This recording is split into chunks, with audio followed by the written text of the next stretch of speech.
para kekasih Al-Quran. Qul aminu bihi aw la tu'minu innal ladina utul ilma min qablihi idza yusla alaihim yakhiruna lil adqani sujada. Katakanlah, berimanlah kalian kepadanya atau tidak usah beriman, sama saja bagi Allah. Sesungguhnya orang-orang yang diberi pengetahuan sebelumnya, apabila Al-Quran dibacakan kepada mereka, mereka menyungkur atas muka mereka sambil bersujud. Katakan, hai Muhammad, kepada orang-orang kafir itu sehubungan dengan Al-Quran yang engkau sampaikan kepada mereka, sama saja kalian beriman kepada Al-Quran atau tidak beriman. Al-Quran itu tetap merupakan suatu perkara yang hak, yang diturunkan oleh Allah, yang telah diisyaratkan di masa-masa dahulu melalui kitab-kitabnya dan yang dia turunkan kepada para rasul terdahulu. Sesungguhnya para ulama sebelumnya dari kalangan orang-orang saleh ahli kitab, yaitu mereka yang berpegangan kepada kitab sucinya dan menegakkannya serta tidak mengubah dan tidak menggantinya dengan yang lain. Mereka bersujud kepada Allah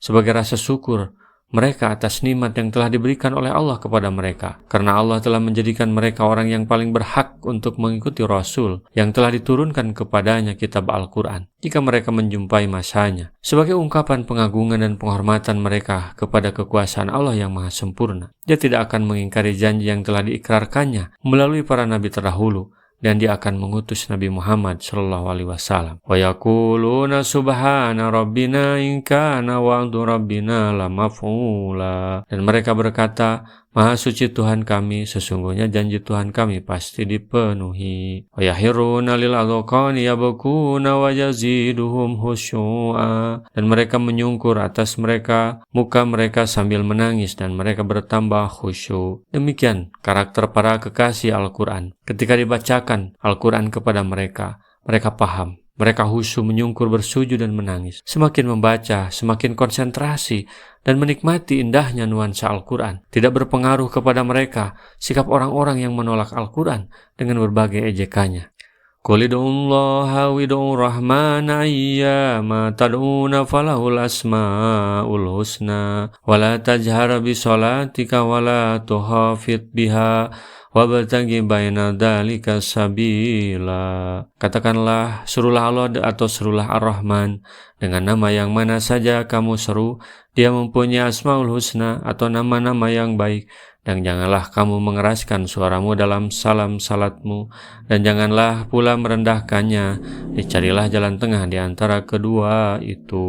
Allah berfirman kepada nabinya, hai Muhammad, katakanlah kepada orang-orang musyrik yang mengingkari sifat rahmat Allah, yaitu mereka yang tidak mau menyebut Allah dengan sebutan Ar-Rahman. Tidak ada bedanya bila kalian menyerunya dengan sebutan Allah atau sebutan Ar-Rahman, karena sungguhnya dia mempunyai nama-nama yang terbaik. Ayat berikut ini diturunkan saat Rasulullah sedang bersembunyi di Mekah, yaitu firman-Nya, dan janganlah kamu mengeraskan suaramu dalam salatmu dan jangan pula merendahkannya. Bahwa apabila Nabi salat dengan sahabat-sahabatnya, maka beliau mengeraskan bacaan Al-Qur'annya, dan manakala kaum musyrik mendengar bacaannya itu, mereka mencaci Al-Qur'an dan mencaci Tuhan yang menurunkannya serta malaikat yang menyampaikannya. Maka Allah berfirman kepada nabinya, jangan kamu keraskan suaramu. Maksudnya, janganlah kamu mengeraskan bacaan Al-Qur'anmu.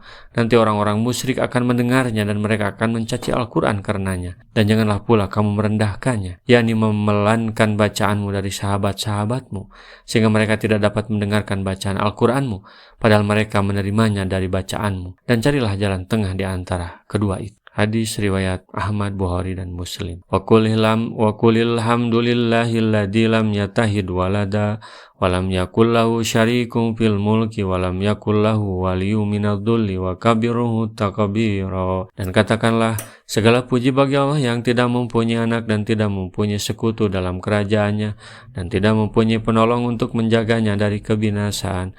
Dan agungkanlah dia dengan pengagungan yang sebesar-besarnya. Dari Al-Quraji bahwa ia pernah mengatakan sehubungan dengan makna ayat ini hingga akhir ayat, bahwa sesungguhnya orang-orang Yahudi dan orang-orang Nasrani mengatakan Allah mengambil anak, dan orang-orang Arab jahiliyah selalu mengatakan dalam tawafnya, labaika, tiada sekutu bagi engkau kecuali sekutu yang menjadi milikmu, sedangkan dia tidak memiliki. Orang-orang Sabi'in mengatakan, demikian pula orang-orang Majusi, bahwa seandainya tidak ada penolong, tentulah Allah hina. Maka Allah menurunkan firman ayat ini. Hadis diriwayatkan Ibnu Jarir. Rasulullah SAW bersabda, baligu anni walau ayatan, sampaikan dariku meskipun satu ayat. Mari kita sebarkan jalan kebahagiaan dengan like, share, dan subscribe channel ini.